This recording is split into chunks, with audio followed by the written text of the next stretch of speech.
नमस्कार विद्यार्थी मित्रांनो, भूषण दूत अकॅडमीच्या या राज्यस्तरीय राज्यसेवा पूर्वपरीक्षा टेस्ट सिरीज मध्ये मी भूषण दूत तुमचं पुन्हा एकदा स्वागत करतो। तर आज आपला हा ओव्हरऑल 8वा पेपर होता आणि सीसॅटचा हा तिसरा पेपर होता। जसं की आपण ठरवलंय की अल्टरनेटली जे 7 पेपर सीसॅटचे राहतील त्याच्यापैकी आपले 7 पेपर जे त्याच्यापैकी अल्टरनेटली एक एमपीएससी बेस्ड एक यूपीएससी बेस्ड। तर लास्ट एमपीएससी बेस्ड पेपर झाला आणि तो पेपर जवळपास 80% विद्यार्थी क्वालिफाय होऊ शकलेले नाहीत। ओके, म्हणजे लक्षात घ्या, जर आयोग यूपीएससी बेसला जर का पोहोचलं तर तुम्हाला प्रॉब्लेम होऊ शकतो त्यामध्ये, बरोबर आहे ना। म्हणून आपल्याला यूपीएससी बेस्ड आणि एमपीएससी बेस्ड दोघांची सुद्धा तयारी ठेवायची आहे। आता मी असं म्हणत नाही की यूपीएससी बेस्ड असेल, पेपर कसा येऊ शकतो, पण आपली तयारी दोन्हीसाठी असली पाहिजे। ओके, हा, कोणत्याही परिस्थितीमध्ये आजचा पेपर जर आपण बघितला तर आजचा पेपर हा सोपा होता कम्पेअर टू प्रिव्हियस पेपर आणि ओव्हरऑल सुद्धा 2021 सारखा, पण लेंथ जास्त होती। पेपर जर तुम्ही बघितला तर पेपर कसा होता, लेंदियर होता। किती पेपर लेंदियर हो किंवा कसा हो, 55 पेक्षा बिलो अटेम्प्ट जाता कामा नये। रूल ठेवायचा 55 अटेम्प्ट असलाच पाहिजे। ओके, हा, 30 अटेम्प्ट 35 अटेम्प्ट केले, 40 केले, जे केले ॲक्युरेट केले आणि काही होणार नाही। ओके, कारण मी 55चा रूल का सांगतो, म्हणजे मी यूपीएससी विद्यार्थ्यांना पण माझ्या बॅचेस घेण्याचा अनुभव आहे। कारण कट ऑफ जो आपला जे हे आहे आयोगाचा जर आपण बघितला तर तो किती आहे, 1/3 जे आहे म्हणजे किती 27 प्रश्न आपल्याला नेट कट ऑफ आणावा लागतो, किती 27। आणि ऑलरेडी जेव्हा क्वालिफाईंग पेपर होतात तेव्हा पेपरची काठिण्य पातळी वाढलेली असते। जर का यूपीएससी बेस्ड आला तर ऑलरेडी तुमची प्रोबॅबिलिटी, जिथे तुमची पॅसेजची प्रोबॅबिलिटी जी आहे ती 70 ते 80% असते, किंवा जर तुमचा चांगला अभ्यास असेल आणि तुम्ही एमपीएससी बेस्ड पेपर सोडवता तेव्हा। पण जेव्हा तुम्ही यूपीएससी बेस्ड पेपरला पोहोचता तेव्हा ऑलरेडी तुमची प्रोबॅबिलिटी 50% वर येऊन जाते। जेव्हा तुम्ही चांगले लॉजिकली पेपर सॉल्व्ह केले तर कुठे 50%, बरोबर आहे। तर म्हणून मी नेहमी विद्यार्थ्यांना सांगतो की तुमचा जो काही वेळ आहे तर तो मॅनेज करताना तर कुठल्याही परिस्थितीमध्ये, म्हणून 27च्या दुप्पट किती 54, म्हणजे 54-55 अटेम्प्ट असाल, चांगल्या तऱ्हेने केलेला, असं काही अटेम्प्ट केला म्हणून वाढवला याला काही अर्थ नाहीये। एक लॉजिकल 55 अटेम्प्ट असेल तर तुम्ही एकदम सेफेस्ट झोन मध्ये आहात। तर नेहमी हे तुम्हाला लक्षात ठेवायचंय। तर ओव्हरऑल जर आपल्या पेपरमध्ये आज बघितलं तर आपली मॅथ्स रिझनिंग खूप सोपं टाकितलेलं आहे आणि जास्त लेंदियर पण नव्हतं मॅथ्स रिझनिंग। मागच्या पेपरला मॅथ्स रिझनिंग खूपच लॉजिकल होतं, जे जसं यूपीएससी विचारते ते डॉमिनेटेड काय होतं, नंबर सिस्टीम। पण आजच्या पेपरमध्ये आपण पूर्ण आपले जे हे पार्ट आहेत रेग्युलर, ज्याला आपण म्हणतोय काळ काम वेग वगैरे, हे खरे खोटे बोलणे वगैरे, जो आपला ट्रॅडिशनल एमपीएससीचा रेग्युलर पॅटर्न आहे त्या पॅटर्नवरती प्रश्न विचारलेत। त्यामुळे तो पार्ट उलट आजचा फार चांगला सोपा पार्ट होता। तर पेपर पहिले बघून घ्यायचं, जसं मी तुम्हाला नेहमी सांगतो। इथे उलट कॉम्प्रेशन आज काय होतं, लेंदियर होतं। ओके, अनेक लोकांना कॉम्प्रेशन, काही लोक म्हटलं की सर टफ गेलं, टफ नाही आहे कॉम्प्रेशन, सोपं आहे पण लेंदियर आहे। दुसरे सायन्स बेस्ड पॅसेज जास्त आहेत। मागच्या वर्षी आयोगाने 3 सायन्स बेस्ड विचारले होते, म्हणून आपण पहिल्या एमपीएससी बेस्ड टेस्टमध्ये सुद्धा 3 सायन्स बेस्ड पॅसेज ठेवले। या सुद्धा पेपरमध्ये किती ठेवलेत, 3 सायन्स पॅसेज। आणि आपलं ते कंटिन्यू आहे, एक फिजिक्स, एक केमिस्ट्री आणि एक बायोलॉजी, बरोबर आहे ना। पहिल्या एमपीएससी बेस्ड पेपरमध्ये पण आपण तसंच केलेलं होतं, पीसीबी म्हणून। ओके, फिजिक्स केमिस्ट्री बायोलॉजी, हां, तर असं आपलं एक पॅसेज आहे। तर चला आपण जर का बघितलं, हां, दुसरं महत्त्वपूर्ण इन्फॉर्मेशन द्यायची आहे की याच धर्तीवरती जशी आपली राज्यसेवेची स्टँडर्ड टेस्ट सिरीज आहे, याच धर्तीवरती आपण कंबाईन संयुक्त गडबड पूर्वपरीक्षा 2022 साठी आपण टेस्ट सिरीज ऑर्गनाईज करणार आहोत। ओके, तर ही 25 जुलै पासून होणार आहे। पहिले 3 पेपर हे मंडेला घेतोय आपण, सोमवारी। याचं कारण काय की सॅटर्डेला आपली टेस्ट असते, मग तुम्हाला पण पहिले सॅटर्डेला दिवसभर टेस्ट द्या, कारण काही लोक आपले पण जॉईन करते पुन्हा संडेला सकाळी येऊन आणखी टेस्ट द्या, यापेक्षा एक दिवस काय असला पाहिजे, गॅप। तर पहिले आता आपली शेवटची टेस्ट जी आहे ती 6 ऑगस्टला आहे। ओके, कशाची, राज्यसेवेची, म्हणजे ते संपते त्यानंतर मग आपण आपला रेग्युलराईज कुठे होऊन जातो, शनिवारी जी आहे टेस्ट तशावरती आपण होऊन जातो। तर पूर्ण टेस्ट जे आहेत ते सेक्शनल पहिले राहणार आहेत आणि याच टेस्टमध्ये असं राहणार आहे आपलं स्वरूप की जसं आता ही भूगोलाची टेस्ट आहे, तर यामध्ये जो टॉपिक आहे त्याच्यावरती 70 प्रश्न राहतील। त्यानंतर 15 प्रश्न जे उरलेले आहे ते चालू घडामोडीचे असतील आणि 15 प्रश्न जे आहेत ते अंकगणित बुद्धिमत्तेचे प्रत्येक टेस्टमध्ये। म्हणजे सेक्शनल टेस्टमध्ये जे आहेत तर 70 प्रश्न जे त्या घटकावर, 15 प्रश्न चालू घडामोडी आणि 15 प्रश्न गणित आणि बुद्धिमत्तेवरती असं राहणार आहे। आणि नंतर मग ते शेवटचे 5 टेस्ट ज्या आहेत त्या पूर्णतः आपल्या रेग्युलर जसा एमपीएससीचा पेपर असतो कंबाईनचा तसं राहणार आहे। तुम्हाला माहिती आहे, आता आपली सांगायची गरज नाही की क्वालिटी ज्या प्रकारचा ॲटमॉस्फिअर आपण मेंटेन ठेवतोय, बरोबर आहे। फॅकल्टी सुद्धा जीएसच्या सुद्धा खूप चांगल्या फॅकल्टीज आहेत। अनेक लोकांना असं आधी वाटतं की आपल्या अकॅडमीमध्ये नाही सीसॅट चांगलं होतं, पण तुम्ही जर बघितलं तर कुठल्याही अकॅडमी कम्पेअर करा, आपल्या अकॅडमीच्या जीएसच्या सुद्धा स्ट्रॉंग फॅकल्टीज कुठल्या अकॅडमीच्या टेस्टरीच्या नाही आहेत, वन ऑफ दी बेस्ट आहे। ओके, तर तेच जे आहेत, हां, पण आता इथे फॅकल्टीज 1-2 फॅकल्टीज चेंज होतील कारण कंबाईनचा पेपर आहे, तर कंबाईनला आपली जी फॅकल्टीज आहेत जसं ओके, तर ते हे आहे। तर पूर्णतः आपलं बेस्ट मॉडेल असतं, हे तुम्ही करू शकता। दुसरं मी तुम्हाला सांगितलं की आपलं आणखी तुमच्यासाठी पूर्वपरीक्षेसाठी पण आपण प्लॅन करत आहोत, एक रिव्हिजन सेशन टाईप सेशन्स तुमच्यासाठी त्याला जर तुम्ही इंटरेस्टेड असाल तर ते पण मला नक्की कळवा. चला, पहिला आपण जर पेपर बघितला ओव्हरऑल पेपर लेंदियर होता. पॅसेज पहिला जर आपण बघितला तर पॅसेज का इतका पहिलावाला जो आहे तो सोपा आहे पॅसेज, फक्त लँग्वेज थोडी वेगळी आहे. सोशलिस्ट थेअरीवरती थोडा पॅसेज आहे. ओके. दुसरी गोष्ट तुम्हाला असं पण याच्यामध्ये आहे की तुम्ही जर का बघितलं असेल कल्चर सिव्हिलायझेशन हा युपीएससीच्या मुख्य परीक्षेमध्ये पार्ट आहे. ओके. तर या अशा याच्यासाठी सुद्धा अशा टाईपचं जे लिटरेचर आहे हे तुम्हाला कामात राहू शकतं किंवा कामात येऊ शकतं. ओके. हां, तर अनेकदा आता बघा, आता लोकशाही जसं तुम्हाला मी सांगतो सीसॅटचा आता फायदा कुठे तुम्हाला होऊ शकतो. जसं दरवर्षी आपण जर बघितलं असेल तर लोकशाहीवरती खूपदा आयोगामध्ये पॅसेज आलेले आहेत. बरोबर आहे. संघीय रचनेवरती पॅसेज आलेले आहेत. आता तुम्हाला जेव्हा मुख्य परीक्षेमध्ये विचारणार एमपीएससीच्या, कारण आयोगाने स्पेसिफाय करून दिला की 2023 पासून आम्ही लागू करत आहोत. आता कुठल्या भ्रमात राहू नका. बरोबर ना. कन्फर्म केलेल्या आयोगाने कुठल्या परिस्थितीत आम्ही ते बदलणार नाही याच्यामध्ये, म्हणून आमच्यावरती उगाच दबाव आणण्याचा प्रयत्न करू नये आणि जास्त इन्व्हॉल्व्ह होऊ नका. हे ट्विटर वॉरच्या याच्यामध्ये फालतू आपला वेळ घालवायचा नाही. आता आयोगाने जर कन्फर्म केलंय आणि आयोग धडाधड ऍक्शन पण घेतोय लोकांवरती, तुम्ही बघितलं असाल, म्हणून कुठलीही रिस्क आता घेऊ नका. तर धर्मनिरपेक्षता असेल वगैरे तर त्याच्यावरती आयोगाचे आलेले पॅसेज जे आहेत धर्मनिरपेक्षतेवरती, व्यक्तिगत स्वातंत्र्याबद्दल, ते पॅसेज वाचा तुम्ही, तिथलं लिटरेचर बघा. तसं लिटरेचर तुमचं रायटिंग स्किल डेव्हलप झाली पाहिजे, तर तुम्हाला इथे सुद्धा उपयोग होऊ शकतो त्या मुद्द्यांवरती. ओके. हां, कल्चर सिव्हिलायझेशन. ओके. हां, तर आता प्रश्न पहिला डायरेक्ट प्रश्नावरती येऊयात. संस्कृती व सुधारणा यामध्ये प्रामुख्याने कोणता फरक आहे? संस्कृती सुधारण्यापेक्षा अधिक व्यापक संकल्पना आहे. बरोबर आहे. आणि सुधारणा म्हणजे काय? तर सिव्हिलायझेशन म्हणजे काय, काहीतरी गोष्टी इम्प्रूव्ह करणं, पण संस्कृतीमध्ये भौतिक डेव्हलप होणं म्हणजे काय? सुधारणा. पण संस्कृती म्हणजे काय रे? मनाशी, बुद्धीशी, आत्म्याशी, विचारांशी आहे. बरोबर ना. बौद्धिक आणि आध्यात्मिक अंगाची व्यक्तिगत बाह्य सुसंगत असू शकते. संस्कृती आंतरिक गुणवैशिष्ट्यावर अवलंबून आहे. बरोबर आहे. व्हेअर ॲज फक्त भौतिक बदल घडला म्हणजे त्याच्यामध्ये काय झाली? सुधारणा झाली. बरोबर आहे ना. हा, सिव्हिलायझेशन झाली. तर हे आहे. मग आता तो पुढे पॅसेज संस्कृतीबद्दल बोलतो. मग संस्कृती समाज, तत्वज्ञान, कला, विचार, संपदा, जीवनमूल्य, आदर्श वगैरे वगैरे तो म्हणतोय हे ते. बरोबर आहे. याचा अर्थच काय की थोडी काय व्यापक संकल्पना म्हटलं असेल की ह्याचं कुठं उल्लेखित आहे. वाचा तो सगळ्या संस्कृतीवरती एवढं काही सांगतोय तुम्हाला. Okay. So that is related. संस्कृतीमध्ये आंतरिक बाबींना सुधारण्यामध्ये बाह्यबाबींना महत्व असते. बरोबर आहे. Yes or no? अरे भौतिक ग्रोथ होणे माणसाची म्हणजे काय? सिव्हिलायझेशन. तो म्हणतो सुधारणा. वेरॅज इंटरनल डेव्हलपमेंट होणं म्हणजेच काय? संस्कृती, तुमचं कल्चर डेव्हलप होणं. संस्कृतीमध्ये आध्यात्मिक उन्नतीचा तर संस्कृतीमध्ये भौतिक उन्नती समावेश आहे. बरोबर आहे. हा, सुधारणामध्ये संस्कृती निर्माण होण्यासाठी दीर्घ कालावधी जावा लागतो, तर तुलनेने साधारण कमी काळात घडून येतात. बरोबर आहे का? Yes or no? पॅसेज मध्ये मेन्शन नाहीये. आता बघा इथे मॅडम काय मेन्शन केलेलं आहे यामध्ये. हा, साधारणपणे प्रत्येक संस्कृती एकच नव्हे. ओके. मग आपण जर बघितले याचा अर्थ आहे की अनेक सुखसोयी समृद्ध होणं म्हणजेच काय? संस्कृती आहे. बरोबर ना. हा, पण दैनंदिन राहणीमानात अमलीकरण परिवर्तन झालं म्हणजे काय? सॉरी, हे सुधारणा आहे. बरोबर आहे. परिवर्तन म्हणजे सुधारणा आहे. व्हेरॅज याच्यामध्ये जर आपण बघितलं संस्कृतीमध्ये अनेक गोष्टी याच्यामध्ये राहतात. ओके. हा, त्यानंतर आक्षेप, काहींचा विरोध करण्याची क्षमता आहे. त्यानंतर त्यांनी काय मेन्शन केलेलं आहे याच्यामध्ये की खूप जास्त डीप त्यांनी कन्सेप्ट जो आहे तो सांगितलेला आहे. पण तरी तुमचं म्हणणं आहे की इथे काय आहे, थोड्या कमी काळात, तर तुलनेने कमी काळात घेऊन येऊ शकतात. ठीक आहे. आपण याला होल्ड जरी केला समजा, ठीक आहे, आता आपण होल्ड ठेवूया त्याला, समजा नाही थेट उल्लेखित तुमचं म्हणणं आहे. पण मला सांगा अ ब क आहे 3 तर डेफिनेटली बरोबर आहेत की नाही? की याच्यात काही स्किप करता येतं? अशा केसमध्ये, आणि असं होतं आयोगामध्ये, लक्षात घ्या, अशा केसमध्ये जर का तुम्हाला कोणते दुसरे पर्याय 3 पर्याय दिलेले असतील, आणि इव्हन हे तुम्हाला जीएस मध्ये पण लक्षात ठेवा, आणि जर एखाद्याच्या तुम्हाला डाऊट येत असेल किंवा हे येत असेल, पण असा फक्त क नाहीचा हा पर्यायच नाही ना त्याच्यामध्ये, अशा केसमध्ये वरील सर्व घेऊन घ्यायचं. अशा केसमध्ये काय घेऊन घ्यायचं? वरील सर्व. ओके. असं याचा अर्थ सदर प्रश्न आयोग रद्द करेल असं गृहीत धरून जाऊ नका त्याच्यामध्ये. हा, नेक्स्ट, धर्म हे संस्कृतीचे महत्त्वाचे अंग आहे असं लेखक म्हणतो. याचं कारण काय? धर्म हे मानवी जीवनाचा अविभाज्य अंग आहे. धर्मामध्ये आध्यात्मिक नैतिक मूल्याची बीजे असतात. धर्म समाजात जीवनात शिष्टता निर्माण करतो, आणि धर्म संस्कृतीचा काय असतो? सर्वोच्च स्तर असतो. आणि यामुळे धर्म काय आहे? फार जास्त महत्वाचा असतो. कशामध्ये? संस्कृतीमध्ये. यामध्ये कोणती गोष्ट आलेली नाही म्हणताय तुम्ही? सगळे आलेले आहेत. Yes or no?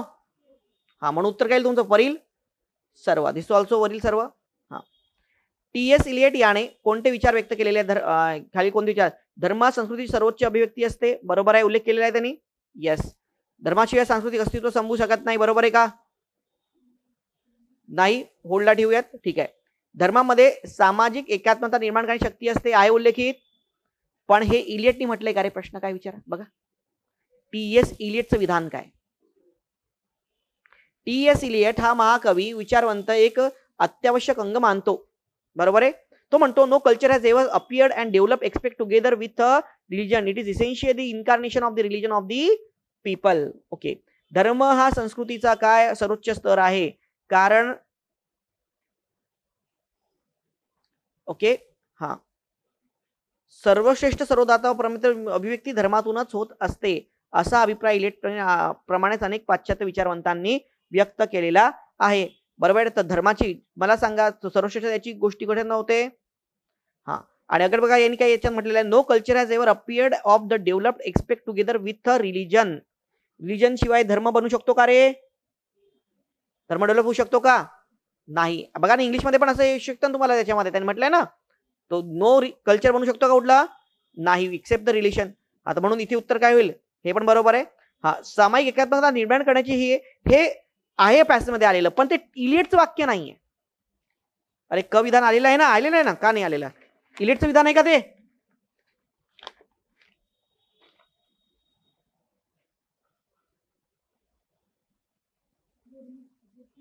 हा, ते कोणाचं आहे? दुर्खिम. हा शब्दात करतो वगैरे वगैरे.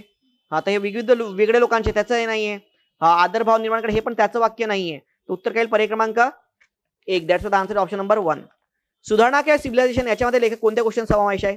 सुधारणा किंवा सिव्हिलायझेशन. सुधारणामध्ये काय येतं? भौतिक सुविधा, बरोबर आहे. राहणीमानातला बदल, वैज्ञानिक प्रगती सुद्धा येईल की नाही? नाही. ओके, बघा याच्यात काय मेन्शन केलेलं आहे? अरे भौतिक सुखसोयी, संसाधन, उपकरणे कशामध्ये येतात? उपकरणेचा उल्लेख आहे की नाही? उपकरणे म्हणजेच काय? वैज्ञानिकामध्ये येणार आहे का उपकरणे?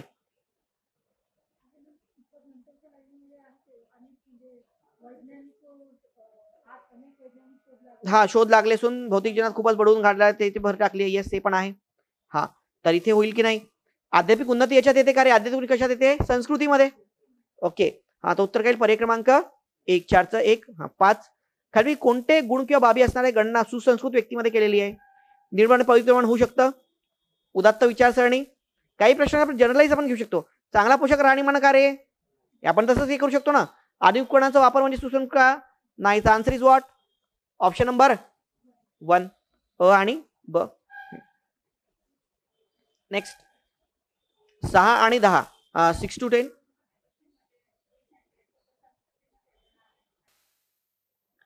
हा, कम्प्युटरची तुलना मानवी मनाशी करणे मूर्खपणे ठरेल असे लेखक काय म्हणतो? कारण काय? कम्प्युटरला काय मन आणि भावना नसतात. हाच महत्वाचा मुद्दा आहे, बरोबर. तो त्याच्यावरती की त्याला भावना आहे का नाही. तर मेनली 2-3 प्रश्न तुमचे या मुद्द्यावरतीच तुमचे असे येतात, तुम्हाला सुटतात प्रश्न. बघा डायरेक्टली 6चं काय? 3. 7 काय? सचेतन अचेतन अवस्थेत कोणता महत्वपूर्ण फरक देखील नोंदवलेला आहे? सचेतन अवस्थेपेक्षा अचेतन अवस्थेचा कालावधी जास्त असतो. अचेतन अवस्थेत मेंदूचे विशिष्ट अवयव तयार होत नाहीत, बरोबर आहे. हा, जे की सचेतन अवस्थेमध्ये होतात, बरोबर आहे. हा, सचेतन अवस्थेत माणूस अचेतन अवस्थेत कमी क्रियाशील असतो. अरे उलट सचेतन अवस्थेत काय असतो? जास्त क्रियाशील. हा, माणूस अधिक सर्जनशील असतो, ठीक आहे. पण आता जर आपण बघितलं तर मेन जो काही फरक आहे, बरोबर आहे ना, त्यांनी काढलाय महत्वपूर्ण फरक कोणता. ठीक आहे, फरक असेल तरी पण महत्वपूर्ण फरक आपल्याला विचारलेला आहे. तर आता आपल्याला एवढं नक्की माहिती आहे, त्यांनी हे म्हटलेलं आहे की जी प्रारूपे तयार होतात, ती प्रारूपे तयार होतात का याच्यामध्ये? नाही होत. जेव्हा तो कशामध्ये असतो रे? अचेतन अवस्थेमध्ये असतो, बरोबर आहे. चेतना अवस्था म्हणजे काय? तो म्हणतो काही विद्युत ओळखलेल्या आहेत, जाणीव आहे, तर विश्वास ठेवायचा, तेव्हा विशिष्ट वेगळे पॅटर्न्स तयार होतात, बरोबर आहे. हे पॅटर्न अचेतन अवस्थेमध्ये दिसत नाहीत. पॅटर्न्स म्हणजेच काय? प्रारूपे विशिष्ट. लक्षात घ्या. बेटर उत्तर काय? पर्याय क्रमांक 3 फक्त ब. माणसाची जागा यंत्रांनी घेतली तर त्यामध्ये कोणती मोठी उणीव राहण्याची शक्यता लेखकाने वर्तवलेली आहे? माणसाची जागा जर का यंत्राने घेतली त्यामध्ये काय? अगेन यंत्रामध्ये काय नाहीये रे? भावना. आणि यंत्रामध्ये काय नातेसंबंध? काय नातेसंबंधाचा उल्लेख आलाय का? हा, भावना नाही, ब होऊ शकतं. हा, नेक्स्ट बघा, यंत्राची किंमत जी आहे ती देखभाल करण्याची दुसरी खर्च, हे काही आहे का त्याच्यामध्ये? बेटर उत्तर पर्याय क्रमांक 4च होईल. हा, खालील कशामुळे शास्त्रज्ञांच्या अचेतन अवस्थेत जाणून घेणे शक्य झाले? कशामुळे शक्य झालेले? माणसाच्या स्वभाव वैशिष्ट्यामुळे, माणसाची वाटचाली? नो. अचेतन अवस्थेमध्ये काय करत असलेल्या विशिष्ट प्रारूपांमुळे, अचेतन अवस्थेत निर्माण होणाऱ्या विशिष्ट विद्युत रासायनिक खुणांमुळे. लक्षात घ्या, कशामुळे जाणून घेण्यात आलेलं आहे. ठीक आहे, लक्षात घ्या कशामुळे जाणून घेण्यात आलेलं आहे. तर इथे बघा तो काय म्हणतो, इथे कोणते काय शास्त्राने काही विद्युत रासायनिक खुणा ओळखलेल्या आहेत, यातनं चेतन अवस्था काय ते, आणि ते जेव्हा त्याच्यामध्ये रिसर्च केलं तेव्हा लक्षात आलं की याच्या मेंदूमध्ये काय आहे की विविध पॅटर्न वगैरे काय होतात, डेव्हलप होतात वगैरे, ते लक्षात आलं त्याला की त्यामध्ये. पण कोणती गोष्ट आहे की त्यामुळे ते पॅटर्न वगैरे बद्दल आपल्याला माहिती पडली, याचं कारण काय की काही रासायनिक केमिकल काय होतात, प्रक्रिया होतात, बरोबर आहे. म्हणून जास्त बेटर तुमचं उत्तर याच्यामध्ये काय होणार, याचं फक्त ड हे होईल. ओके, त्या प्रक्रियांमुळे आपल्याला माहिती पडलं की काही प्रारूप काय होतात, डेव्हलप होतात, म्हणून क पेक्षा जास्त बेटर उत्तर काय होईल, ड. किंवा क आणि ड असा एक पर्याय सुद्धा त्याच्यामध्ये दिलेला आहे. पण नेमकी ड जी आहे विशिष्ट प्रारूपे वगैरे ही ती त्यातनं रिसर्च केलं लक्षात आलं. पण मग मेन गोष्ट कोणती होती की ज्याच्यामुळे आपल्याला हे माहिती पडलं की रासायनिक खुणा त्यांनी केला, त्याला नंतर ऑब्झर्व केल्यानंतर त्यांच्या लक्षात आलं. सो बेटर आहे की रासायनिक खुणा जे ती मेन अभ्यास पद्धती आहे. म्हणून तुमचं उत्तर काय असतं पाहिजे, 9चं 4. हा, देन कोणती नाही योग्य ठरतील, वाफेच्या इंजिने तुला मानवी मनाशी करणे बालिशपणा ठरू शकते, बरोबर आहे. हा, मेंदू 3 विशेष प्रारूप जाणीवशी निगडीत असतात, बरोबर आहे. अशुद्ध आपल्याला संवाद एमआरआय प्रभावी ठरते, बरोबर आहे का. अरे एमआरआय आले उल्लेख बघा, एमआरआय ते इंग्लिश मध्ये आला, मराठीत काय, हा काय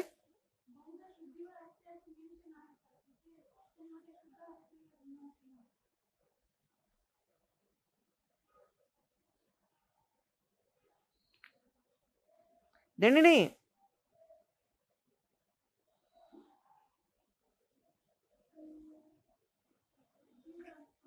नाही बघा काय म्हणतंय, आता नव्या खुणा ओळखता येतात त्याला. आता जर का तो लोळगाडा झाला, कोणाला जर का पॅरालिसिस आला, तर त्याची शुद्धी पूर्णतः हरवली आहे की त्याच्या शरीराचं नियंत्रण गेलं आहे, हे पण आता आपण ओळखू शकतो. ठीक आहे, तर शरीराचं नियंत्रण आहे की त्या बोलण्याचं नियंत्रण गेलेलं आहे, बरोबर आहे. रुग्णाच्या जाणीव खाणा खुणा आता दिसत असतील, तो शुद्धीवर असतो, मात्र त्याला हालचाल करता येत नाही, बोलता. आता डॉक्टरांना अशा रुग्णांसोबत तंत्राचा वापर करून संवाद साधायला सुद्धा सुरुवात केलेली आहे. ओके, तर त्याचं याचं म्हणणं काय की आता एखाद्याला पॅरालिसिस आला तर कधी कधी तो शुद्धीवर पण असतो, कधी कधी तो शुद्धीवरती नसतो सुद्धा. तर तो नेमका शुद्धीत आहे की नाहीये हे दोन्ही आपण त्याच्यातनं काय करू शकतो, चेक करू शकतो, असं त्याचा म्हणण्याचा उद्देश आहे. ओके, हा, तर मग इथे हे पण काय, हा, संगणक प्रणालीत शिरलेला बग तिचे मानसिक कोणते नुकसान करते, बरोबर आहे. So better answer will be what, वरील सर्व. ओके,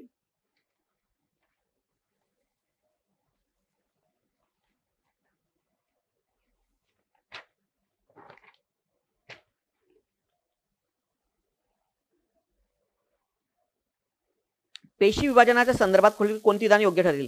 नवीन सजीवाची निर्मिती हा पेशी सजीवाच्या दृष्टीने एक महत्वाची प्रक्रिया, बरोबर आहे विधान, बरोबर आहे ना. हा, काही पेशी व मूळ अर्धसूत्री विभाजन प्रक्रिया, अर्धसूत्री नव्हे फक्त सूत्री विभाजन. इथे शब्द काय अर्धसूत्री नाहीये, हे काय फक्त सूत्री विभाजन, म्हणून ब चुकीचं होईल. पेशी विभाजनाच्या तिच्या केंद्रकातील संख्या तिपटीने वाढते, तिपटीने नाही वाढत, कितीने वाढते, दुपटीने वाढते, म्हणून हे सुद्धा चुकीचं होईल. आणि पश्चात केंद्रावर पूर्णपणे नाहीसे होते, नाही, पश्चावस्थेत नव्हे, इट इज एन मध्यावस्था, बरोबर आहे. म्हणून फक्त उत्तर पर्याय 2 येईल आपल्या की मध्ये. याचं उत्तर काय आहे, 3 आहे वाटतं ना, त्याला 2 करा.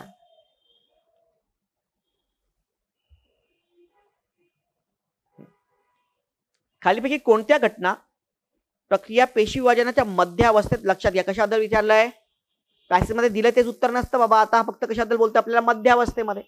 तर आपल्याला मध्य अवस्थेची विधानं घ्यायची आहेत. तारा केंद्र व गुणसूत्राच्या बिंदूंना विशिष्ट लवचिक धागे तयार, बरोबर आहे का. हा, गुणसूत्र बिंदूंचे विभाजन होऊन प्रत्येक गुणसूत्राची अर्ध गुणसूत्र जोडी निर्माण होणे ही पश्चावस्था आहे. कशामध्ये प्रश्न काय विचारला आपल्याला, मध्यावस्था विचारला ना. 3 बघा, त्यांनी 4 अवस्था दिल्या, प्रोफेज, मेटाफेज, एनाफेज आणि टिलोफेज. बायोलॉजी मध्ये लक्षात घ्या, ज्यांचं सायन्स बॅकग्राऊंड होतं 11वी मध्ये सुद्धा हा पार्ट आपल्याला, जो आपल्याला कधी समजला नाही, मला तो नव्हता समजला, तुम्हाला समजला तर मला माहित नाही.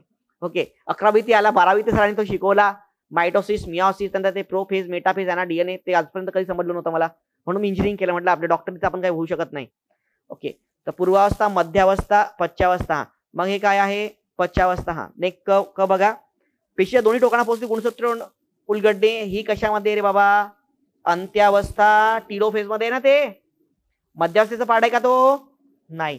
गुणसूत्र घनीकरण होऊन प्रत्येक गुणसूत्र अर्ध जोडीचा स्पष्ट दिसते, यस, हा पार्ट आहे का मध्यावस्थेत, म्हणून उत्तर काय येईल, पर्याय क्रमांक 3. पेशी विभाजनापूर्वीच्या पेशीच्या केंद्रकातील गुणसूत्राच्या संख्येबद्दल काय घडते, ही संख्या काय होते, दुपटीने वाढते. पण आताच बघितलं ते तिपटीने नाही, कशा नाही, दुपटीने आहे. अयोग्य विधाने निवडा. सूत्री विभाजनातील दोन प्रमुख पर्याय आहेत, अर्धसूत्री विभाजन आणि पेशी विभाजन. बरोबर आहे हे विधान, पण आपल्याला अयोग्य पाहिजे म्हणून हे होईल का? नाही. ओके, म्हणून दोन पर्याय तसेच रद्द झालेत. प्रकल्प विभाजनाची प्रक्रिया 3 टप्प्यामध्ये पूर्ण होते. किती मध्ये होते रे? 4. ब सुद्धा चुकीचा म्हणजे ब राहिलच पर्यायामध्ये. आता एकाच पर्यायामध्ये ब येतो म्हणजे पर्याय क्रमांक 2, कारण पहिले आपण ऑलरेडी रिजेक्ट केलेले, म्हणून डायरेक्ट टिक करायचं. बाकी बघण्याची गरज सुद्धा आहे का आपल्याला? नाही. 15 जोडायला हवा. हा, जन्य गुणसूत्रे म्हणजे काय रे? Daughters chromosome. हा, परिकाल विभाजन म्हणजे काय? सायटोकायनेसिस. तारा केंद्र म्हणजे काय? सेंट्रिओल. आणि गुरुत्वार बिंदू म्हणजे काय? सेंट्रोमेअर. ओके, काही इतका अवघड नव्हता, पण इथे ते मध्यावस्था पश्चावस्था प्रश्न काय ते थोडं केअरफुल राहावं लागतं तुम्हाला. लक्षात आलं का? कोणी आहे का 5 पैकी 5 मिळवणार? 5 पैकी 5. ओके.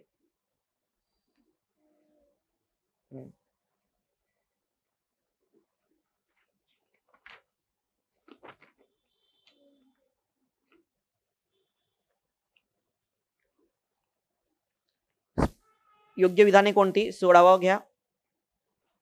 स्फटिके संरचना असण्यासाठी धातुरूप व घनरूप अवस्थेत असणे गरजेचे असते. अरे अधातू पण चालतो ना?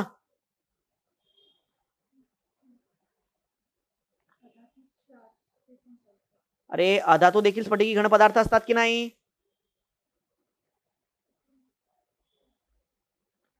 बहुतेक घनपदार्थ स्फटिकी असते. ओके, यानी काय बघ, स्फटिक संरचना असते धातुरूप आणि घन अवस्था असेल असं नाही. त्यांनी अधातू सुद्धा असतात म्हटलंय ना त्यांनी. धातू तर आहे पण अधातू पण आहे ना, म्हणून हेच गरजेचं आहे असं म्हणता येईल का आपल्याला? नाही. तापमान व दाब सामान्य स्थितीत असताना सहजीवी बंधन असलेले पदार्थ वायुरूपी अवस्थेत असतात. सामान्य स्थितीत असताना. अरे काय पाहिजे तिथे? नसताना पाहिजे. बरोबर आहे ना?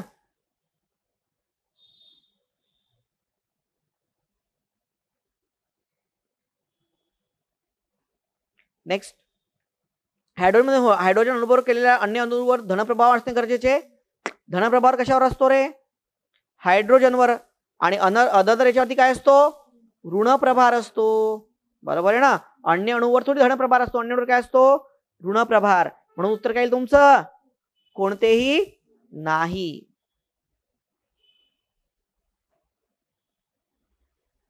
नेक्स्ट, बर्फ पाण्यावर तरंगतो कारण सहसंयोजित बंध असतात बर्फामध्ये.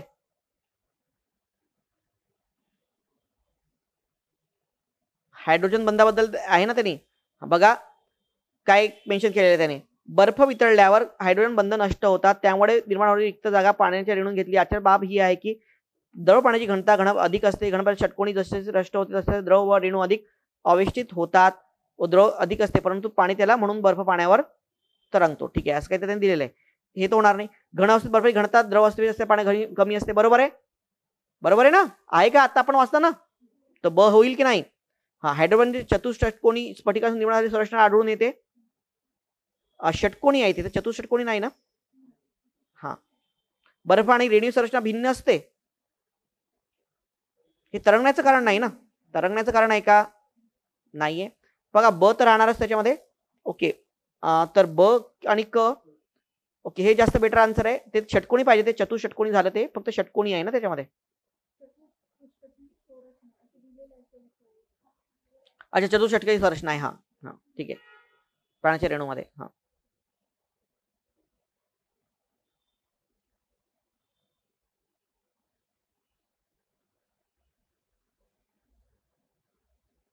देन ध्रुवीय रेणुवीय घन पदार्थाच्या संदर्भात खालील कोणते विधाने योग्य ठरतील? ध्रुवीय रेणुवीय घन पदार्थ. ओके, हा, तर याच्यामध्ये इथे योग्य आलं, ते अयोग्य पाहिजे असतं. अयोग्य पाहिजे असतं याच्यामध्ये. हा प्रश्न रद्द करूयात, कॅन्सल करायला, कारण अयोग्य पाहिजे ते. ओके,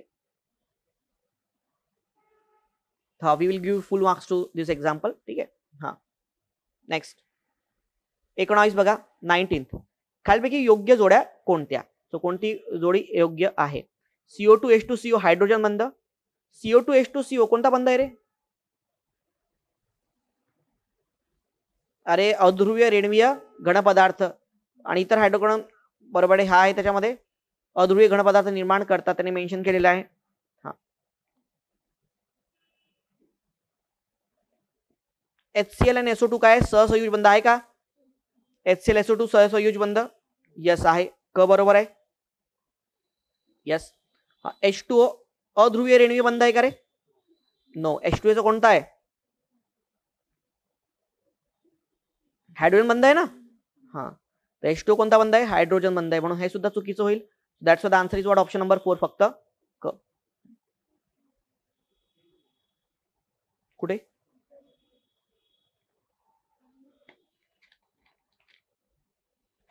एकोणावीस तर 4च आहे. आत बाहेर आहे का?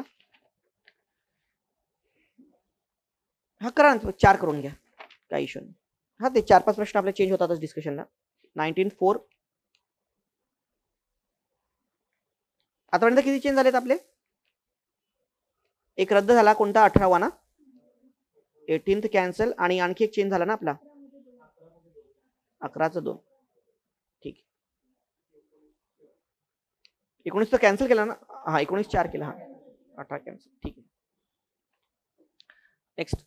हा, बर्फाच्या क्ष किरणाद्वारे झालेले निरीक्षण कोणते कोणते आहेत? बर्फाच्या रेणूमधील जवळपास 2 जागा रिक्त असते. 2/3 नाही काय? 1/2 अर्धी ना. अर्धी जागा रिक्त असते. अर्धी म्हणजे काय असते? 1/2 बरोबर आहे, म्हणून हे विधान चुकीचं. द्रव, पाणी व घन बर्फ यातील रेणुकीय संरचनेत कोणताही फरक मानत नाही.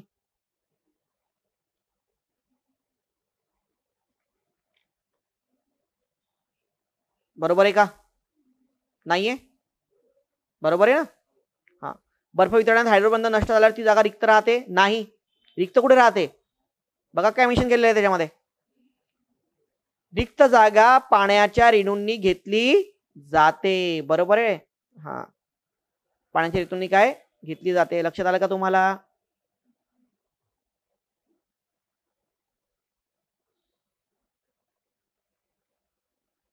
बर्फाच्या संरचनेत हायड्रोजन बंधाने निर्माण झालेले षटकोनी त्रिमितीय स्फटिक असतात.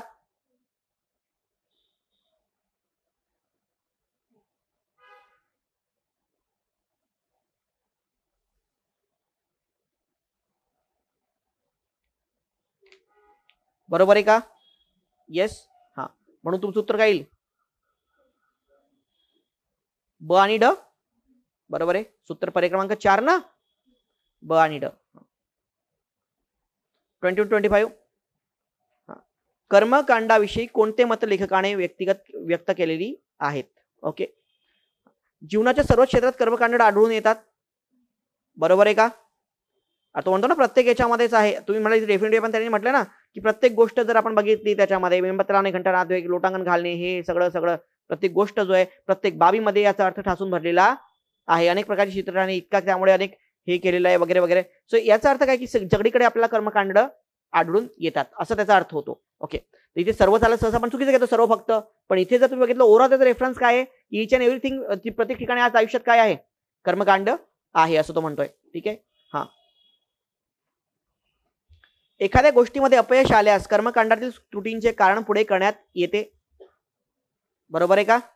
हा, लष्करातील शिस्त व कर्मकांड एकमेकांना वेगळे करता येत नाहीत. बरोबर आहे. सत्य आणि कर्मकांड एकमेकांना पूरक आहेत का रे? No, they are opposite to each other. So that's the answer काय होणार तुमचं उत्तर? पर्याय क्रमांक 1. हा, 22 बघा. कडू पालेभाज्या कशाच आहेत? गुलाबगिरीतून सुटका. मासे म्हणजे काय रे? जीवनाची सफलता. ओके. इस्टर एग म्हणजे काय? पुनर्जन्म. डाळिंब म्हणजे काय? पुण्यकर्म. उत्तर काय? पर्याय क्रमांक 3.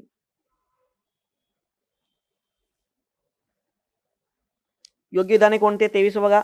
योग्य विधाने. धार्मिक कर्मकांड साध्या शारीरिक हालचाली किंवा क्रियांना खोल अर्थ दिलेला असतो. बरोबर आहे. Yes or no? आहे ना. कर्मकांडात तुम्ही कसं आपण बिहेव करतो, काय करतो याला अर्थ आहे. गंभीर प्रवासना देशात प्रदीर्घकाळ टिकणाऱ्या सामाजिक राजकीय व्यवस्था निर्माण झाल्या आहेत. बरोबर आहे का? येस. पासोरा सण ख्रिश्चन धर्मातील महत्त्वाचा सण आहे का? कोणत्यातला आहे? जीव. राजकीय क्षेत्र हे कर्मकांडात मुक्त आहे. प्रत्येक क्षेत्रातच कर्मकांड आहेत. उत्तर काय? पर्याय क्रमांक 1. हा, विधी व कर्मकांड काय सर्वात मोठा अडथळा आहे? जीवनाचे अंतिम सत्य शोधण्यासाठी. पर्याय 4 आहे ना थेट उल्लेखित पॅसेजमध्ये शेवटी. ओके, जीवनाला अंतिम सत्य जाणून घ्यायचं तर विधी आणि कर्मकांड हा मोठा काय आहे, अडथळा आहे, म्हणतोय ना तो. कन्फ्युशियस पंथाच्या अभिजात ग्रंथाची कोणती वैशिष्ट्ये लेखाने नमूद केलेली आहे? या ग्रंथात आध्यात्मिक मूल्य व मार्गदर्शन आढळते. हे ग्रंथ काय जीवनविषयक भाष्य करतात? नाहीये.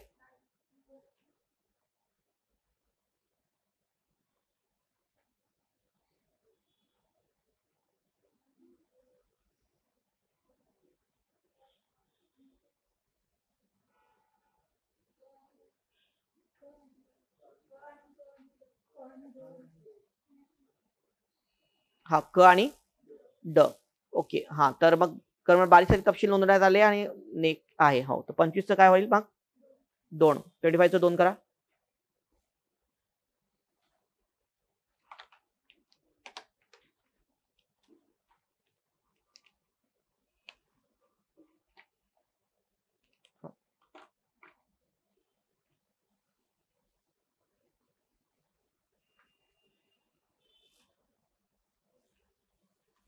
(26 to 30). 26 बघा. हा, अयोग्य ठरणार नाहीत. अयोग्य ठरणार नाहीत म्हणजेच काय रे बाबा? योग्य. अयोग्य ठरणार नाही म्हणजे काय? योग्य. लक्षात घ्या. धर्मी पाहणारी या लोकांची दृष्टी, धर्मी लोकांवाद खालपी कोणती? या लोकांची दृष्टी काय असते? वेगळी असते. बरोबर आहे का? येस. हा, शहाणपणा, चांगुलपणा याबाबतची मक्तेदारी सांगतात. धर्मनिरपेक्ष लोक सांगत नाहीत. कोण सांगतात? धार्मिक लोक, धार्मिक पंथ सांगतात. इथे आपण कशाबद्दल बोलतोय रे? धर्मनिरपेक्ष लोकांबाबत बोलतोय. होईल का? नाही. धर्मनिरपेक्ष तत्वांचे पालन करून एखादी व्यक्ती विशेष धर्माचा अनुयाय करू शकते, यावर विश्वास ठेवतात. बरोबर आहे. धर्मनिरपेक्ष सर्व धर्मांबाबत सुसंगत ठरणारे एक मूल्य आहे, अशी त्यांची धारणा असते. बरोबर आहे. तर अकड तर पर्याय क्रमांक 3. कोणती मूल्ये 27. कोणती मूल्ये धर्मनिरपेक्ष तत्वात समाविष्ट आहेत? करुणा, जबाबदारी, सत्य आणि काय सगळ्यांचा उल्लेख? पर्याय क्रमांक काय? 4. 28 बघा. धर्मनिरपेक्ष मूल्यांवर धर्मनिरपेक्ष लोक तसेच संस्था अनेकदा दूर असतात असे लेखक म्हणतो. याचं कारण काय आहे? याचं कारण काय? कारण खऱ्या अर्थाने समजलेले नसतात. ते आदर्शानुसार व्यतीत करू शकत नाहीत. शोषण करायचे असते ते अनेकदा भाग असतात. केवळ एक साधन असते. ओके, आता इथे खूपदा रिलेटिव्ह गोष्टी होऊन जातात की तिथे पेपर सेटर काय थिंक करतो. थोडे अनेक गोष्टी आपल्याला जर आपण बघितलं तर त्या इथे 4 पर्याय थोडेफार इंटरनेट वाटतात ना आपल्याला याच्यामध्ये. हा, मग आता बघा, धर्मनिरपेक्ष मूल्य जे आपण म्हणतो त्याच्यामध्ये समुदायाने एकदा खूपदा काय दूर असतात. मध्ययुगीन राजेशाही होती पण ती तुळवली गेली. सर्व प्रकारच्या ख्रिश्चनेतर गोष्टी केल्या गेल्या. फ्रान्स आहे, परंतु तो काय म्हणतो की राजकीय फ्रेंच काळापासून स्वतंत्र शब्दाची व्याख्या करताना स्वतंत्र आले की ओळखाण झाली. जगणे काय, त्यांना आदर्श जगणे काय असते? अवघड असते. हा, तर इथे बघा, तर आदर्शनुसार ते जीवन व्यतीत करू शकतात का? नाही. हे बेटर त्यांनी फेट आहे, म्हणजे ब तर पर्यायामध्ये राहणारच. लक्षात आलं का तुम्हाला? नेक्स्ट काय? शोषण व्यवस्थित करणाऱ्या व्यवस्थेचा ते अनेकदा भाग असतात. बरोबर आहे. रुलर करतो ना या गोष्टी, रुलर करतो. बरोबर आहे. सो तो काय करतो? इतरांचं काय करतो? शोषण करतो. आणि त्यामुळे आपल्याला माहिती आहे आपण शोषण करतो, आपण काय बोलत नाही त्याबद्दल. सो बेटर आन्सर काय होईल मग त्याच्यामध्ये? ब आणि काय? क. So that's the answer option number 3. खालीलपैकी कोणती विधाने योग्य ठरतील? धर्मिष्ठता एक आदर्श मूल्य असल्याने वास्तवात ते पूर्णतः उतरलेले आढळते. पूर्णतः उतरलेले आहे का रे? नाही, ते पूर्णतः उतरलेलं नाहीये. बरोबर आहे. धर्मनिरपेक्ष तत्वांचा समावेश विविध धर्मांमध्ये आढळून येतो. बरोबर आहे. हा, मध्ययुगीन ख्रिश्चन राजेशाही मध्ये ख्रिश्चन धर्माची तत्वे काटेकोर पण पाडली जात होती का रे? नाही, पायदळ जुळवली गेली. नैतिकते शाळा नैसर्गिक बाब आहे, यावर अनेक पंथ विश्वास ठेवत नाहीत. बरोबर आहे. येस. म्हणून उत्तर काय तुमचं? पर्याय क्रमांक 4. धर्मनिरपेक्ष लोकांचे प्रमुख वैशिष्ट्य कोणते आहे? वैविध्याचा स्वीकार. दॅट इज प्रमुख वैशिष्ट्य. त्यांनी प्रश्न करायचे प्रमुख वैशिष्ट्य. तर मेन गोष्ट कोणते? धर्मनिरपेक्ष लोक ते सगळ्या गोष्टींना काय करतात? स्वीकारतात. ओके, त्याने बाहेर कॉर्डिनेटर पाणी बॉटल पाठव म्हणा.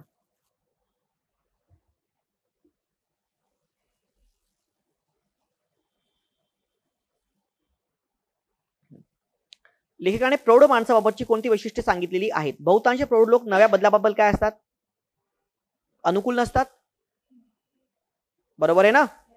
हा, शहरी लोकांची प्राथमिकता असते, बरोबर आहे. आयुष्यात 50 गाठली, हा, स्टॅबिलिटी पाहिजे. नवी उपजीविका किंवा नवीन ओळख यासाठी ते तयार नसतात, बरोबर आहे. मानसिक लवचिकता अभाव सुद्धा आढळून येतो. Yes. So 31 answer is what? Fourth. कमी आहे का थोडं? अच्छा, ही कोणाची बॉटल आहे?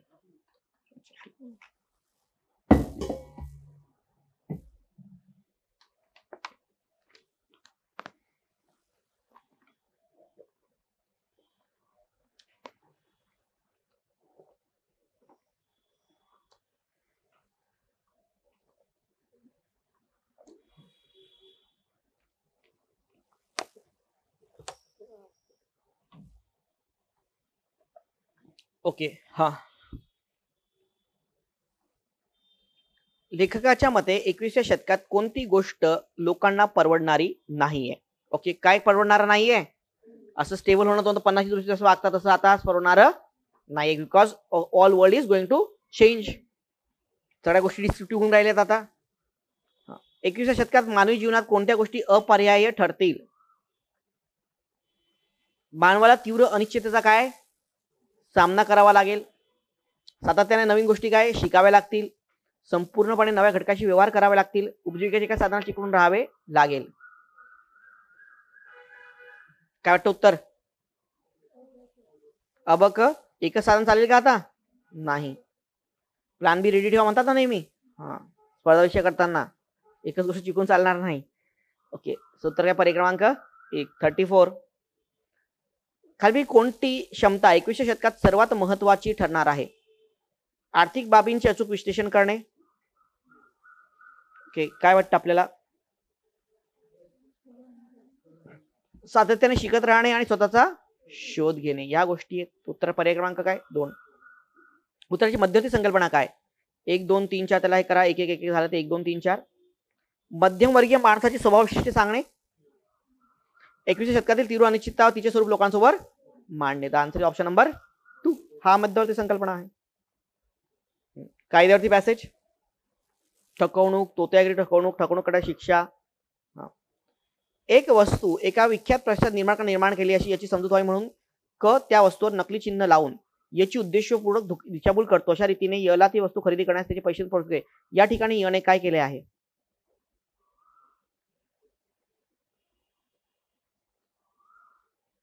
काय उत्तर होईल? ठकवणूक केलेली आहे की फसवणूक केलेली आहे? पहिली गोष्ट लक्षात घ्या, य नाही करत आहे ठकवणूक. त्याची कोण करून राहिला? फसवणूक कोण करून राहिला? क करून राहिला ना रे. य तर फसला त्याच्यामध्ये, त्यांनी थोडी काय केलेलं आहे. तो उलट त्यामध्ये काय फसलाय ना. याची कृती थोडी हे आहे. यने यांपैकी काहीच केलेले नाही.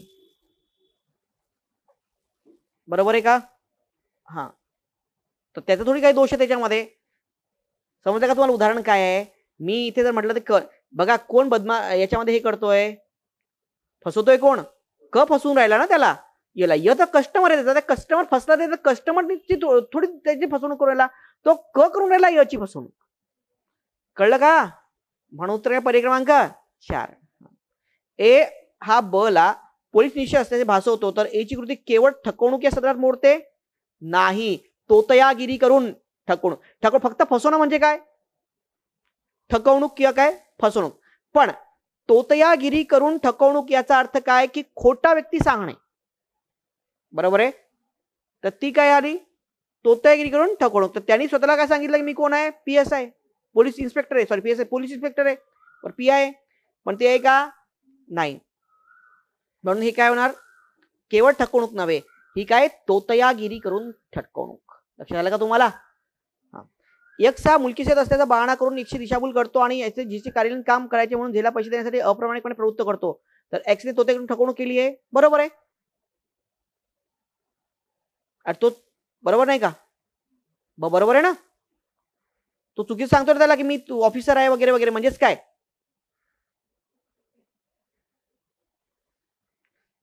बघा, साली ठकवणूक म्हणजे फायदा फसवणं आणि तोतयागिरी करून ठकवणूक करणे म्हणजे काय? की कोणतरी चुकीचा व्यक्ती सांगणं. बरोबर आहे. तुम्ही सीसीच्या डिस्कशनला आलेले आहे, माझ्या जागी मी तुम्हाला म्हटलं की डिस्कशन होणार आहे आणि डिस्कशन मी घेतलं नाही, तर ती काय झाली? तुमची फसवणूक झाली किंवा ठकवणूक झाली. पण मी माझ्या नावाखाली दुसऱ्या व्यक्तीला बसवतोय आणि त्याला डिस्कशन घ्यायला लावतोय. ओके, ती आहे तोतेगिरी करून ठकवणूक करणे. समजलं का तुम्हाला? डिफरन्स. हा, PSI कंबाईन देणार आहे की नाही तुम्ही, तेव्हा लक्षात येईल तुम्हाला हे. त्याच्यात नाही राज्याचं टार्गेट आहे. ओके, मग डिस्क्रिप्शनची तयारी करा की याच वर्षी पोस्ट काढायची आहे, पण DCDSP नाही ना. ओके, हा पण तो मुद्दा आहे. 38 दिशाभूल करून कपटीने मालमत्ता सुपूर्द करण्यास काय करणे, प्रवृत्त करणे. चिटिंग. हा, दिशाभूल करून कपटीने आपण मालमत्ता ठेवण्यासंबंधी नाही. दोन्ही पण गोष्टी कशामध्ये येतात, ठकवणूक मध्ये येतात. बरोबर आहे. हा, 39 एक वस्तू नमुन्याची मिळती होती अशी एकशे म्हणून एक वस्तू खोटा नमुना दाखवत आहे, एकची उद्देशपूर्वक दिशाभूल करतोय, खरेदीचे पैसे प्रवृत्त करतोय, तर ए ची कृती काय म्हणता येईल? तो तयारी करून ठकवणूक. येस ऑर नो, की फक्त ठकवणूक होईल? एक मिनिट.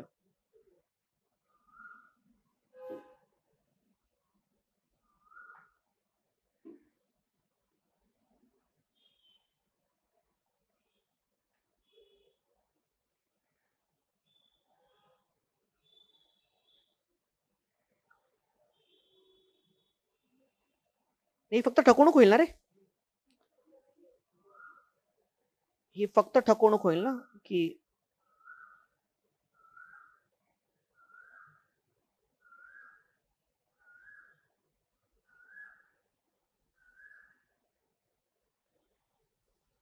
इथे बघा, तुम्ही दुसरा व्यक्ती बसवतोच नाहीये ना तो. हा, इथे फक्त काय ना ठकवणूक होईल, एक होईल. हा, एक व्यक्ती असल्याचा बहाणा करून ठकवणूक करतो व मृत आहे, पण ए ते व्यक्ती आहे, तर ती काय झाली, टोटॅगिरी करून ठकवणूक. तर 40चं काय होईल, 3.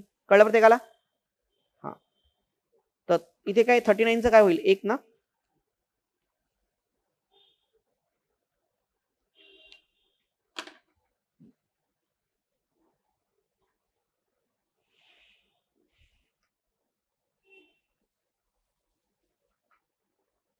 किती ग्राम वस्तुमान असलेल्या चांदीच्या भांड्याचे तापमान 10 डिग्री सेल्सिअस वाढवण्यास किलो कॅलरी काय लागेल, उष्णता लागेल.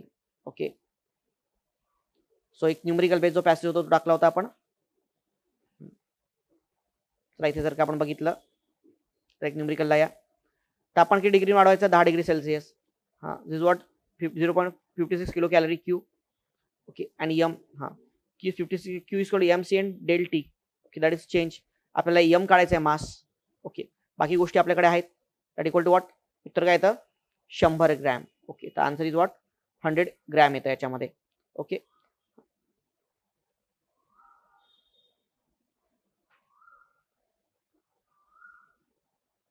पण इथे पाण्याचं हेच दिलेलं नाही ना रे, 0.56. हा, इकडे आहे ना.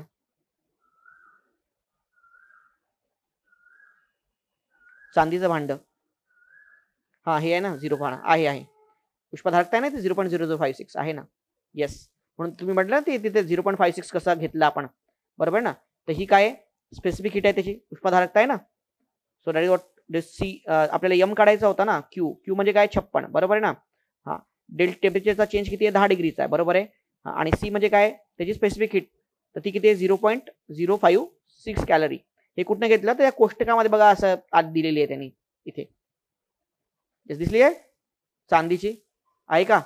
येस, हे पुट करा फॉर्म्युल्यामध्ये, तुम्हाला उत्तर येईल 100 ग्रॅम. हा, 1 kg वस्तुमानाचे दोन पदार्थ अ आणि ब यांना एकसारखी उष्णता दिल्यानंतर अ चे तापमान 3 डिग्री सेल्सिअस नंतर ब चे तापमान 5 डिग्री सेल्सिअसने वाढते. यावरून अ ची उष्णता ब च्या उष्णता किती पट आहे? आता उष्णता कशी दिलेली आपण त्यांना एकसारखी दिलेली आहे, बरोबर आहे ना. हा, तिथे जर का आपण बघितलं तर इथे क्यू काय, याचा अर्थ काय, समान आहे. उष्णता दिली आहे ती काय समान आहे, तर क्यू काय होईल, समान होईल की नाही. हा, काय तर MC del T1 upon MC del T2, तो C1/C2 स्पेसिफिकचा रेशो काय त्यांचा. आता मास दोघांचा पण काय समान आहे ना, तो कॅन्सल होऊन जाईल, बरोबर आहे. आता C1/C2 is what, del T2/डेल T1. लक्षात घ्या, इथे C1 हा C2 इकडे आला तर हा डेल T2 च्या भागिले डेल T1 जाईल. सो म्हणून इथे होणार C1/C2 is equal to del T1/T2 नाही, डेल T2/डेल T1. आता डेल T2 किती आहे, 5 आहे, तर डेल T1 किती आहे, 3. So their ratio is 5/3. So C1 is what 5/3 times of C2. Okay, so म्हणून इथे उत्तर काय येईल तुमचं 42 चं काय होईल 1. समान उष्मान असलेल्या वेगळ्या पदार्थ उष्णता दिली असता त्याचे वाढणारे तापमान त्यांच्या या गुणधर्मामुळे संलग्न नसते. कशामुळे? विशिष्ट उष्माधारकता. त्याबद्दलच तर पॅसेज आहे ना, स्पेसिफिक हीट.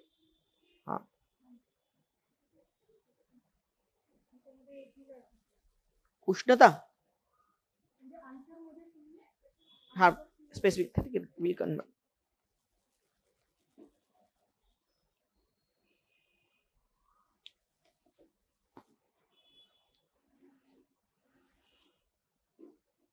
फोर्टी 44 5 kg तापमान असलेल्या पाण्याचे तापमान 20 डिग्री पासून 100 डिग्री पर्यंत वाढवण्यासाठी किती उष्णता लागेल? तो 20 to 100 that equal to what, how many degrees? किती चेंज आहे? डेल्टी काय झाला? सोल्युशन बघा पहिले 80 डिग्री. हा, हे इतकं मोठं, ते खूप मोठं कॅल्क्युलेशन आहे त्याच्यामध्ये, ते बघा त्याच्यामध्ये. ओके, आणि हे कॅल्क्युलेशन्स आहेत ते तुम्ही याच्यात बघा, म्हणजे सायन्सचे ते कॅल्क्युलेशन्स आहेत. You can do that numericals. किती उत्तर शेवटी 23.80 degree Celsius. Okay, so 23.80 degree Celsius येतं.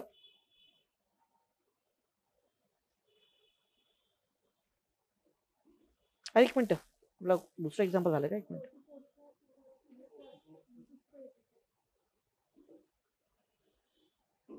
हे मागे पुढे झालंय का?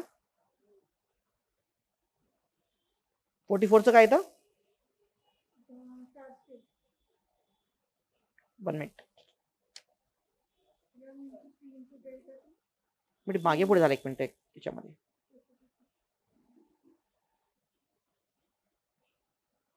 किती 2 येतं का 44 चं? 44 चं 2 येतं आणि 41 चं काय येतं? हे 1. 45 अच्छा बाहेर बरोबर दिलेलं आहे. हे थोडं विश्लेषणात प्रॉब्लेम झालाय.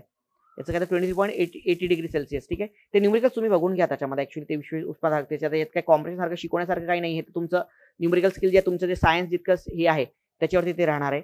ओके, ते प्लीज तुम्ही ते चेक करून घ्या. त्याच्यामध्ये तिथे विश्लेषण दिलं, फक्त एक राहिले आपलं. हा, 46 इंग्लिश कॉम्प्रेशन लाया.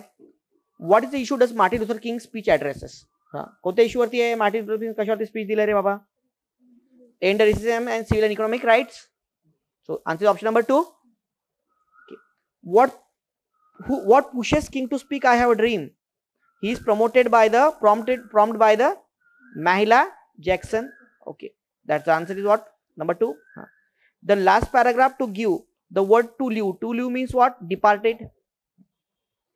What is the name of Martin Luther King famed speech I have a dream? Yes or no?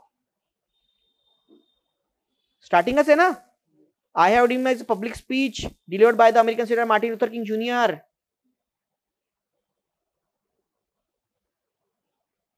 50 in front of whom does the king speak?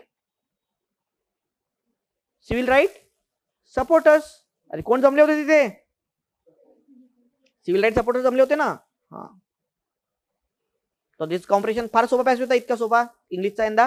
कारण मागच्या वेळेस जो इंग्लिशचा पॅसेज आला तो सोपा आला होता. कॉबलरचा बघा, तो कॉबलर वाला होता ना. सहसा इंग्लिशचे सोपे नसतात, पण कॉबलरचा फार सोपा पॅसेज होता. तो हा असा पॅसेज जर आला तर एकदम बेस्ट होऊन जाईल यासाठी. नेक्स्ट टाइम थोडा अवघड काढेल इंग्लिश वाला पॅसेज मी.